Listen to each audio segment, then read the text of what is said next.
হ্যাঁ, এই কথা চিন্তা করে যেই না দুঃখী ওই এই নুপুরটাকে হাত দিয়েছে, নুপুরটাকে হাত দেওয়ার সঙ্গে সঙ্গে অমনি সর্বাঙ্গে স্তম্ভ সেজ রমান্তে সর্বভেদান্ত কম্প বৈবর্ণমাশ্রু পুলকয়ে এই দুষ্ট শান্তি কৌতুস্মিতা সর্বাঙ্গে অষ্ট শান্তিকে ভাবের উদয় হলো।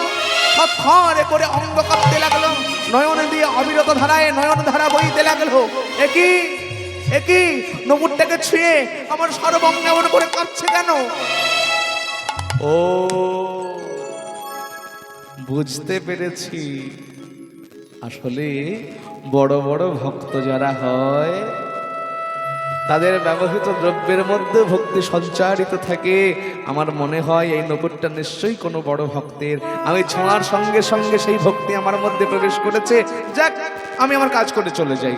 হ্যাঁ, আমি নুপুরটাকে বরং কুড়িয়ে নিয়ে যত্ন করে রেখে দিই, গুরুদেবকে দিয়ে দেবো।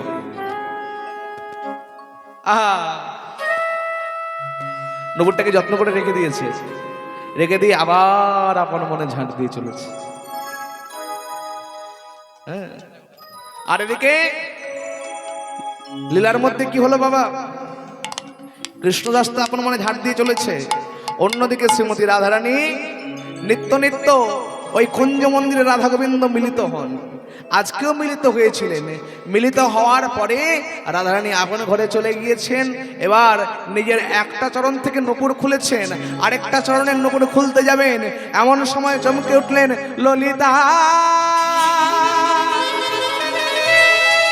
ওরে ললিতা রে, ললিতা ললিতা ছুটে আয়, ছুটে এসে দেখে যে আমার কি অবস্থা, আমার সর্বনাশ হয়ে গেছে। রাধে, কিরে কি হয়েছে? চিৎকার করছিস কেন সকালবেলা? এই দেখ সখী, দেখ আমার কি অবস্থা। আমার একটা চরণের নুপুর রয়েছে আর আমি আরেকটা চরণের নুপুর খুঁজে পাচ্ছি না। এই ললিতা, একটু শোন না, আমার কথাটা শোন না, একবার কি একটু দেখ না, খুঁজে দেখ না নুপুরটা কোথাও পাওয়া যায় কিনা। আমার মনে হয় ওই কুঞ্জ মন্দিরে ফেলে এসেছি, নইলে আসার পথে কোথাও নুপুরটা পড়ে গেছে। সখী ললিতা, তুই একটু গিয়ে দেখ না সখী, কোথায় আমার নুপুরটা পড়েছে। এই তো তোর স্বভাব রাই, সবসময় সমস্যার সৃষ্টি করবি তুই, আর সমাধানের জন্য শুধু সখীদেরকে ডাকাডাকি। আচ্ছা বলতো, এখন আমি রাস্তা দিয়ে যাবো, লোকে আমাকে দেখলে চিনে ফেলবে না আমি ললিতা সখী? বারে, ললিতা হয়ে কেন যাবি? ললিতা হয়ে নয়, সাধারণ ব্রজবাসিনী রূপে যা, তোকে কেউ চিনতে পারবে না। কি বললি? হ্যাঁ, ব্রজবাসিনী বেশ নিয়ে যা, তোকে কেউ চিনতে পারবে না। বলছিস? বলছে হ্যাঁ। বেশ, তাহলে রাধে একটু চরণের ধুলি দিই, আর রাধার চরণের ধুলি মাথায় নিয়ে রাধা কৃষ্ণ নামে লইয়া ললিতা যা,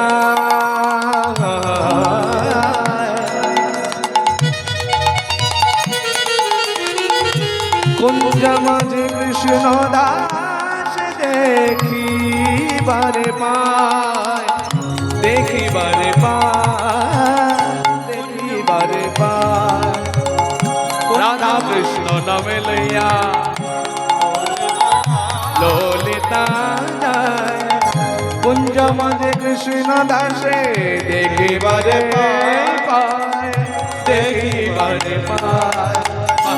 এই তো কত সুন্দর ঝাড় দিচ্ছে বাবা, দেখতে দেখতে খুব ভালো লাগছে। আচ্ছা, আমি এক কাজ করি, বাবাজিকে গিয়ে জিজ্ঞাসা করি, এই বাবাজিকে কি জিজ্ঞাসা করি নুপুরটা পেয়েছে কিনা। সাধারণ ব্রজবাসনের বেশে ললিতা সখী এই কৃষ্ণদাসের কাছে এসে বলছে, আচ্ছা বাবাজি, ও বাবাজি, বলছে এটা নুপুর পেয়েছো? নুপুর? মিথ্যে কথাও তো বলতে পারি না। হ্যাঁ হ্যাঁ, নুপুর একটা পেয়েছি বাবাজি, নুপুরটা না আমার, তুমি আমাকে দিয়ে দাও। এই যে সকালবেলা এসে মিথ্যে কথা বলছো? হ্যাঁ, তোমার নুপুর? এই যে তোমার যদি নুপুর হবে তাহলে তোমার দুটো পায়ে নুপুর এলো কোত্থেকে? ও মাথায় ঢাকো ঢাকো ঢাকো, দেখে ফেলেছে। কৃষ্ণদাস বলছে ঢেকে ফেলো, ভালো করে ঢাকো, কিন্তু তুমি ধরা পড়ে গেছো, তুমি মিথ্যে কথা বলছো।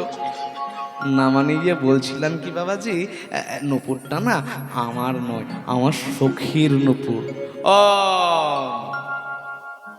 এখন ধরা পড়ে গেছো তো তাই বলছো সখীর নুপুর? এই যে তোমার লজ্জা করে না? লজ্জা করে না তোমার? দেখলেই মনে হয় এর একদম লজ্জা নেই, লজ্জা শরম বলে কিচ্ছু নেই। আরে বাবা, আমরা বৃন্দাবনে আসি কৃষ্ণ ভজন করতে, আর তুমি বৃন্দাবনবাসিনী হয়ে ব্রজবাসিনী হয়ে এমন করে মিথ্যে কথা বলছো, তোমার লজ্জা লাগে না? যাও যাও যাও যাও যাও, নুপুর আমি তোমাকে দেবো না। যার নুপুর তাকে নিয়ে এসো, নিয়ে আসলে পরে তবে তোমাকে আমি নুপুর দেবো।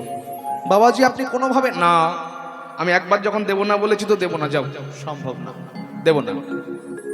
চলে গেল ললিতা সখী রাধারানীর কাছে গিয়ে বলছে, এই রাধে রাধে দেখ না, একজন বাবাজি তোর নপুরের সন্ধান আমি পেয়েছি, বাবাজি নপুরটা কুড়িয়ে পেয়েছে, আমি কি নপুরটা চাইলাম, বললো যার নপুর তাকে নিয়ে এসো, তবে তোমাকে নপুর দেবো, নইলে দেবো না। বলছি শোন না ও রাধে, তোর তো নপুর, একবার তুই আমার সঙ্গে চল, এই এই চল না চল না, আমার সঙ্গে একবার চল।